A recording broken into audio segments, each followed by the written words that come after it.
2 బిర్యానీ ఆకైతే వేస్తున్నాను. అలాగే ఒక పెద్ద సైజు ఉల్లిపాయ, అలాగే 4 పచ్చిమిర్చిని ఈ విధంగా పొడవుగా చీల్చుకుని అయితే వేసుకుంటున్నాను.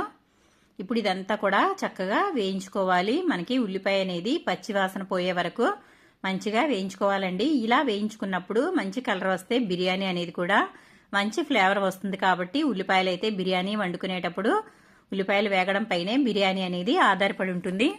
కాబట్టి చక్కగా మంచి కలర్ వచ్చే వరకు అయితే వేయించుకోవాలి. చూడండి, కలర్ అయితే చేంజ్ అయిపోయింది. ఇప్పుడు ఇందులో మనం అల్లం వెల్లుల్లి పేస్ట్ అయితే 2 స్పూన్ల వరకు వేసుకుందాము. బిర్యానీ చేసుకునేటప్పుడు అల్లం వెల్లుల్లి పేస్ట్ తాజాగా ఉన్నది అంటే అప్పటికప్పుడు మనం నూరుకుని వేసుకోవడం వల్ల మంచి ఫ్లేవర్ అనేది ఉంటుంది. కాబట్టి అప్పటికప్పుడు నూరుకున్న అల్లం వెల్లుల్లి పేస్ట్ అయితే నేను 2 స్పూన్ల వరకు అయితే వేసుకున్నాను. ఈ అల్లం వెల్లుల్లి కూడా చక్కగా వేగిపోవాలి.